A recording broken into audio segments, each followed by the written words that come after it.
सीहोर में बारिश नहीं होने से किसानों की फसल खराब हो रही है। कई किसान ऐसे हैं जिन्होंने बारिश नहीं होने के कारण फसलों की बोनी नहीं की थी। वहीं बारिश की खेत से किसानों की सोयाबीन की फसल मुरझा रही है। फसल अगर बर्बाद होती है तो किसान की जिंदगी और उसके बच्चों का भविष्य तबाह और बर्बाद होता है। किसानों ने तत्काल 40,000 रुपए प्रति हेक्टेयर के हिसाब से मुआवजा दिलवाए जाने की मांग की है। उक्त मांग शहर के कलेक्ट्रेट कार्यालय में सैकड़ों किसानों के साथ फसलों के मुआवजे और बीमे के लिए पहुंचे वरिष्ठ कांग्रेस नेता और इच्छावर के पूर्व विधायक शैलेंद्र पटेल ने कही।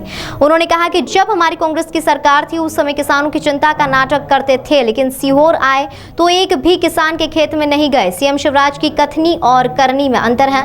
मंगलवार को कांग्रेस के जिलाध्यक्ष डॉक्टर बलवीर तोमर सहित अन्य कांग्रेस जनों ने अपर कलेक्टर सतीश राय को ज्ञापन सौंपा और चेतावनी दी कि 10 दिन के अंदर मुआवजा नहीं दिया तो घेराव किया जाएगा। इस वर्ष बारिश नहीं होने के कारण क्षेत्र की सोयाबीन की फसल के अलावा अन्य फसल खराब हो रही हैं। किसानों के चेहरों पर चिंता की लकीरें हैं। खरीफ का मौसम बारिश पर निर्भर करता है, लेकिन पिछले 2 महीनों में 3 बार मानसून में हो रहे बदलाव से किसान परेशान हैं। किसानों के संकट की इस घड़ी में पूर्व विधायक पटेल के नेतृत्व में मंगलवार को कलेक्ट्रेट पहुंचकर फसलों के लिए फसल बीमा और मुआवजे की मांग की गई।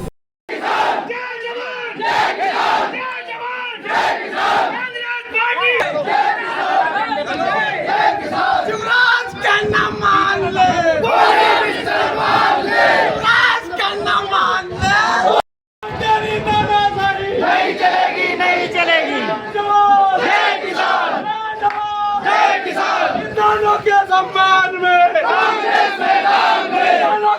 लोग आए हैं और माननीय श्री पटेल जी पूर्व विधायक जी ने जो बात रखी है किसानों को लेकर के की बिगड़ती हुई सोयाबीन की फसलें और नीचे करो, सामने की आईडी नीचे करो, बिजली के बिलों को लेकर के मुद्दों को लेकर के हम श्री पटेल जी के साथ किसानों की बातों को रखने यहाँ पर आए हैं और कहा है कि यदि 10 दिन में मांगे पूरी नहीं की गई तो जिला कांग्रेस तेरा कैमरा नीचे कर ले भाई, तेरा कैमरा नीचे हम श्री पटेल जी की बात का समर्थन करते हुए मैं कहना चाहूँगा कि सीहोर जिला कांग्रेस 10 दिन के अंदर किसानों की ये मांगे हैं सोयाबीन की बिगड़ती फसलों का सर्वे करा करके 40,000 रुपये प्रति हेक्टर के हिसाब से उनको दिया जाए। यदि नहीं माना गया तो 10 दिन बाद ये वाली वंदे भारत वाली आईडी यार करेंगे कलेक्ट्रेट आए हैं। लेकिन किसान इतना मोबाइल आ रहा पूरा कि आज कोई नहीं बुलाने के बाद आज मुझसे लेना भाई, नीचे कर ले यार।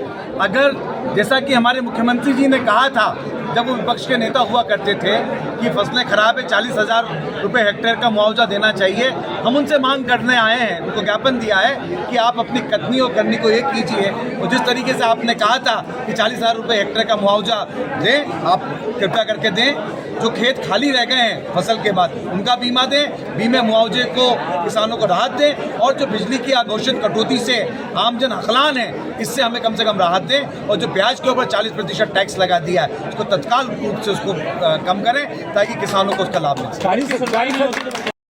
जब कांग्रेस पार्टी कमलनाथ जी मुख्यमंत्री हुआ करते थे तब बड़े जोर जोर से मुख्यमंत्री कहा करते थे कि आइए खेत पे उतरिए, अब उन पे भी लागू होता है। परसों सीहोर आए थे, क्यों खेत पे नहीं गए? बगल के किसी खेत पे जाते और किसान का सोयाबीन देखते तो निश्चित रूप से हमें लगता कि हमारे मुख्यमंत्री जी सत्यवाचन करते हैं, लेकिन वो कहते कुछ है और करते कुछ और हैं। सीहोर जिले में आने के बाद में भी वो किसी किसान की फसल देखने नहीं गए और तो और कोई बात नहीं गए, लेकिन जो उन्होंने कहा 40,000 रुपये हेक्टेयर देने की बात वो उनको अब तत्काल करना चाहिए ताकि उनकी कथनी और करनी एक हो।